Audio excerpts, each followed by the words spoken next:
Il y a beaucoup de médecins, de spécialistes qui ont entendu parler de la malformation, mais ils ont tendance à sous-estimer les symptômes. Donc, ils la connaissent très mal. J'entends toutes sortes d'histoires, mais donc, c'est une maladie invisible. Donc, les personnes peuvent rester. Souvent, nos symptômes ne sont pas pris au sérieux. Sont difficiles à traiter. Il n'y a pas tellement de traitement. Le seul vraiment comme premier traitement, j'en ai parlé, c'est le Kasai. Puis dans 2 tiers des cas, on va quand même devoir faire la greffe. Donc on a vraiment hâte qu'il existe un traitement qui puisse guérir 100 fois malade. Ça, on a vraiment très très hâte. Là, quand on parle entre mamans, on sait qu'il y a comme des recherches qui sont ici par là, un peu partout dans le monde, mais ça fait comme 20-30 ans que les recherches sont là, puis on a hâte au fait que ça arrive enfin en phase clinique. Les médecins, eux, ne sont pas outillés sur autant les connaissances que les outils par la suite du diagnostic. Ils ne savent pas quoi faire. Donc, ça se pitche un petit peu la balle à droite et à gauche. J'ai l'impression que c'est nous-mêmes qui devons arriver avec des solutions devant le médecin et demander la permission au médecin. Regarde, j'ai trouvé ça sur Internet, je pourrais essayer tel traitement. Il dit, OK, ben, comme j'ai rien d'autre à te proposer, on va essayer ça. Donc, c'est beaucoup d'essais-erreurs et le délai d'attente pour voir un spécialiste ou même pour passer un examen est très, très grand. On- Et c'est ça aussi qui est une embûche parce que quand ça te prend 2 ans à voir un spécialiste, après, ça te prend 1 an et demi avant de passer l'examen, que ce soit une IR, c'est les IRM, des fois, on t'appelle des années après. Ok, mais qu'est-ce que tu fais pendant ce temps-là avec tes symptômes? D'écoute, le manque de curiosité, j'irais même, puis une vision souvent en silo.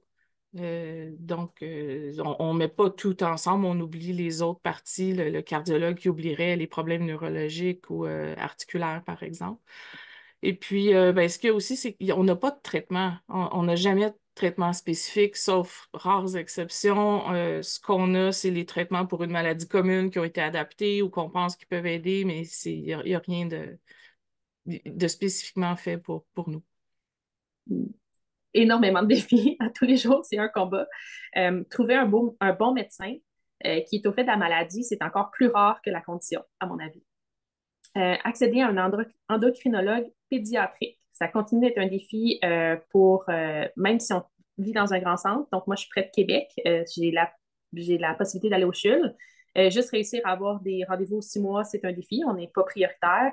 Il y a aussi plein d'éléments comme, disons, l'hydrocortisone qui est en comprimé, mais pour enfants. Donc, ça s'appelle des sprinkles. C'est plus petit que juste un comprimé qu'un jeune enfant doit avaler, ce qui n'est pas facile à 3 ans.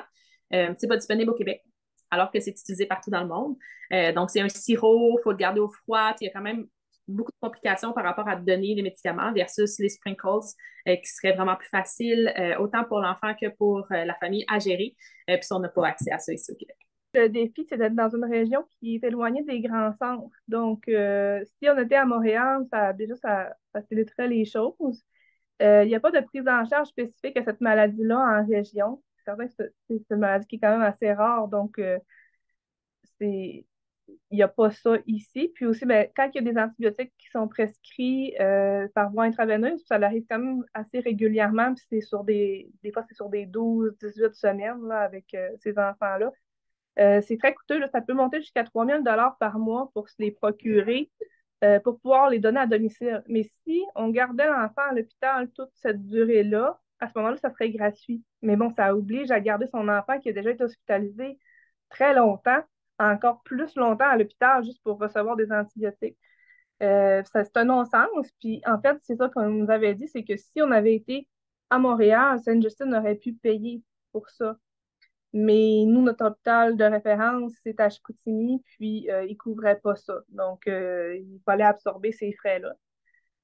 Puis, tu sais, il y a aussi l'incertitude de la prise en charge qui demeure, dans le sens que pour l'instant, nous, on a la chance que notre enfant soit assez stable, mais on a toujours l'inquiétude, bon, s'il y a un saignement associé à cette maladie-là, parce que ça peut créer des saignements hémorragiques, il va être transféré à temps. Tu sais, c'est toujours quelque chose qui reste en tête, là. Si jamais il y a des opérations d'anesthésie générale, ça me prend du matériel adapté.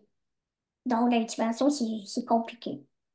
Fait que si on peut éviter le plus possible l'anesthésie générale, ce serait déjà un bon côté, là. C'est beaucoup de ça, ces défis-là. C'est quand on est à l'urgence, le matériel pédiatrique n'est pas là. Si c'est préparé à l'avance, oui. Mais on me disait souvent, va à Saint-Justine, mais j'ai pas l'âge. Arrêtez de me dire toujours ça, là. Puis, premièrement, vous êtes en collaboration avec Saint-Justine, vous n'êtes pas capable de. C'est ça, c'est beaucoup de la communication. Tu sais, c'est le vouloir dans tout ça.